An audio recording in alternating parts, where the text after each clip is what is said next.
na parte de domingo, alegrando-se na ressurreição.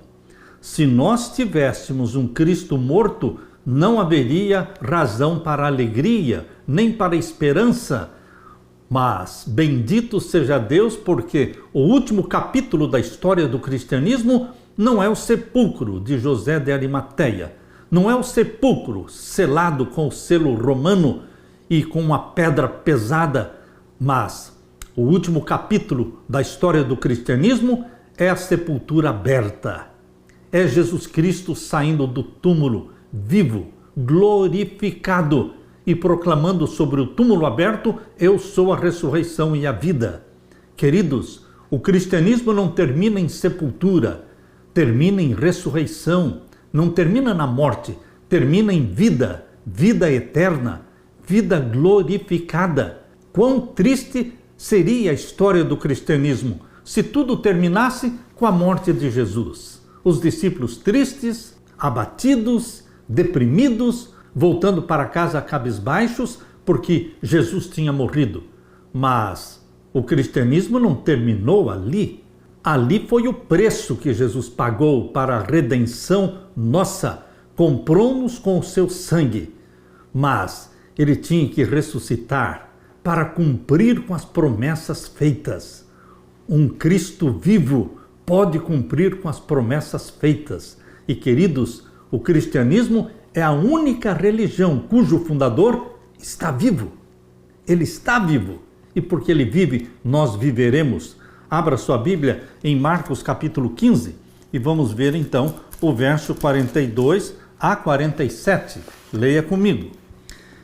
E chegada a tarde, porquanto era o dia da preparação, este era o dia da sexta-feira, é o dia da preparação para o sábado, isto é, a véspera do sábado, chegou José de Arimateia, senador honrado que também esperava o reino de Deus, e ousadamente foi a Pilatos e pediu o corpo de Jesus. José de Arimateia não ficou no anonimato. Agora ele foi a Pilatos, ele se expôs, ele se posicionou ao lado de Jesus como alguém que amava Jesus e pediu o corpo de Jesus. Verso 44. E Pilatos se maravilhou de que já estivesse morto, e chamando o centurião, perguntou-lhe se já havia muito que tinha morrido, e tendo-se certificado pelo centurião, deu o corpo a José, o qual comprara um lençol fino e, tirando-o da cruz, o envolveu nele e o depositou num sepulcro lavrado numa rocha, e revolveu uma pedra para a porta do sepulcro. E Maria Madalena e Maria, mãe de José, observavam onde o punham. Agora leia comigo o capítulo 16, verso 1 em diante. E passado o sábado, Maria Madalena e Maria, mãe de Tiago, e Salomé compraram aromas para irem ungí-lo. Jesus morreu na sexta-feira, dia da preparação, e as mulheres que seguiam a Jesus guardavam o sábado. Repousaram no sábado conforme o mandamento, conforme diz Lucas 23, verso 56. Elas obedeciam os mandamentos de Deus. Terminando o sábado, elas então foram comprar aromas e foram para o sepulcro no primeiro dia da semana, diz o verso 2. E no primeiro dia da semana foram ao sepulcro de manhã cedo ao nascer do sol. Não tem como negar que Jesus morreu na sexta, o dia da preparação, que elas descansaram no sábado e que Jesus também descansou no sábado. Durante as 24 horas do sábado, ele descansou no sepulcro. E que no primeiro dia da semana, as mulheres foram ao sepulcro. Queridos, a Bíblia prova de que Jesus Cristo morreu na sexta-feira, dia da preparação que antecede o sábado. E que logo após terminado o sábado, a Bíblia fala que veio o primeiro dia da semana, ou seja, o domingo. Isto confirma que realmente Jesus morreu na sexta, descansou no túmulo no sábado e no domingo, bem cedo, elas foram ao sepulcro, primeiro dia da semana. Como nós podemos negar isso aqui? Como podemos negar? Muitos acreditam que Jesus morreu na quarta-feira. Queridos, se Jesus morreu na quarta-feira, então ele não poderia ter ressuscitado no primeiro dia da semana? Aqueles que defendem a teoria de que Jesus morreu na quarta-feira defendem também a teoria de que os 3 dias que Jesus permaneceria morto seriam 3 dias de 24 horas. Queridos, se Jesus morreu na quarta-feira, então ele teria ressuscitado no sábado à tarde. Se Jesus morreu na quarta-feira às 3 horas da tarde, então ele teria ressuscitado no sábado às 3 horas da tarde, quando se completariam 72 horas. Mas a Bíblia diz claramente que Jesus ressuscitou no primeiro dia da semana. Bem cedo no primeiro dia da semana. Meu querido irmão, a Bíblia confirma.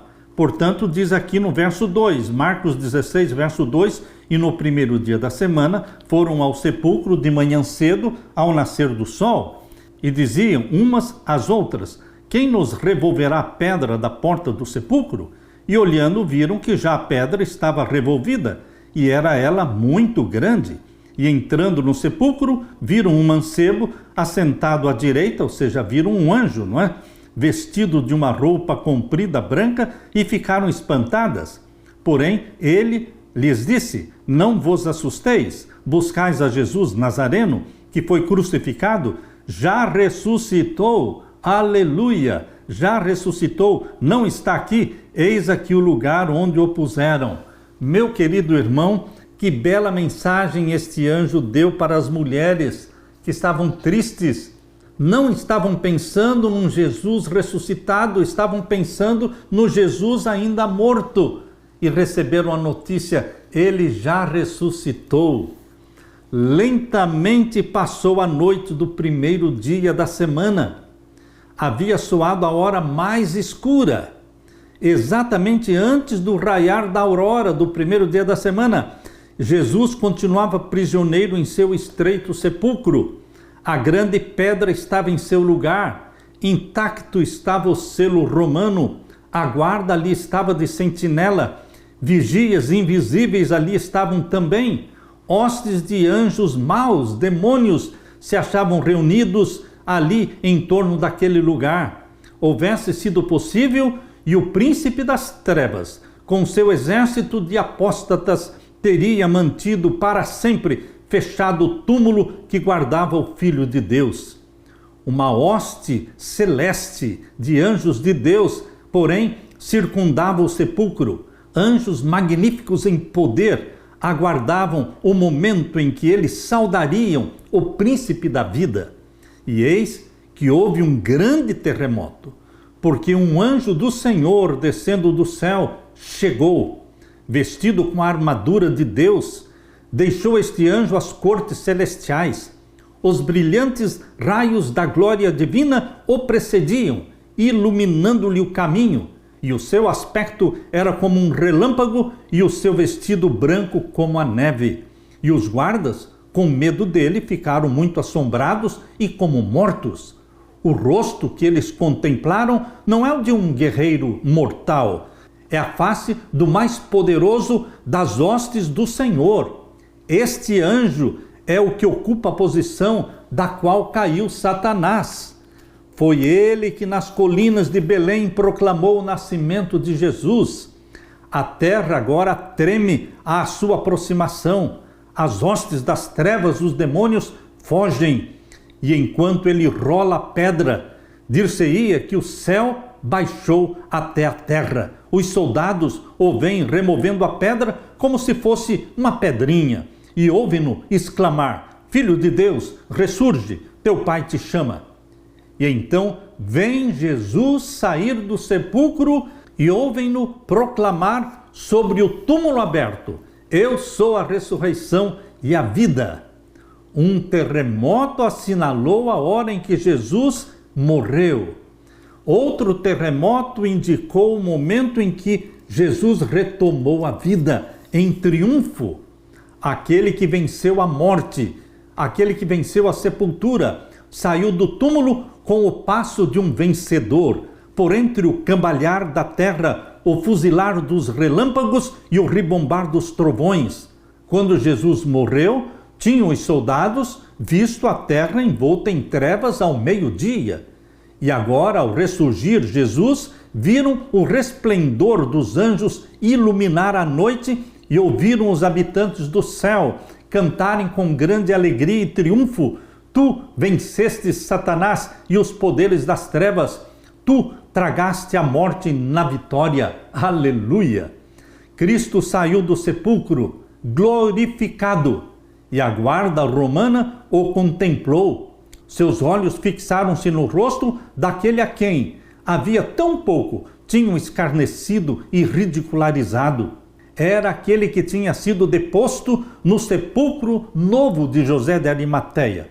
O decreto do céu libertou o cativo. Montanhas amontoadas sobre montanhas não poderiam impedir que Jesus ressuscitasse. Quando Jesus foi colocado no túmulo, Satanás triunfou. Achou que Jesus permaneceria morto para sempre. Ousou esperar que o Senhor não retomaria novamente a vida.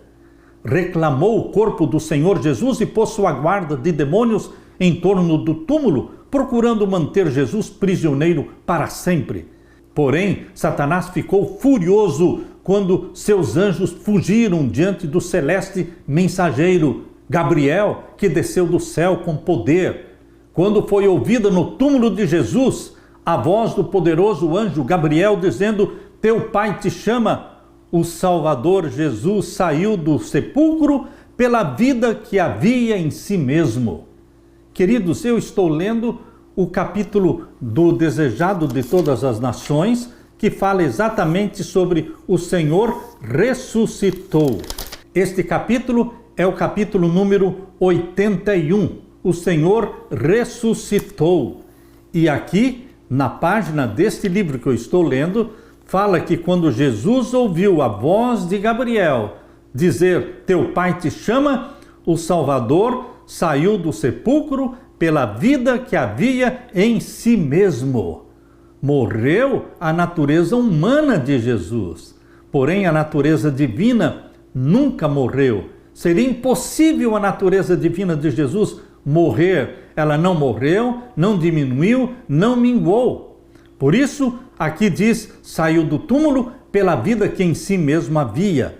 Provou-se então a verdade das palavras proferidas por Jesus: eu dou a minha vida para tornar a tomá-la. Tenho poder para dar e tenho poder para tornar a tomá-la.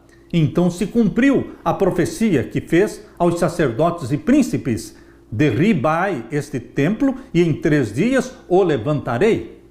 Sobre o fendido sepulcro de José, Jesus proclamou com triunfo: eu sou a ressurreição e a vida. Aleluia!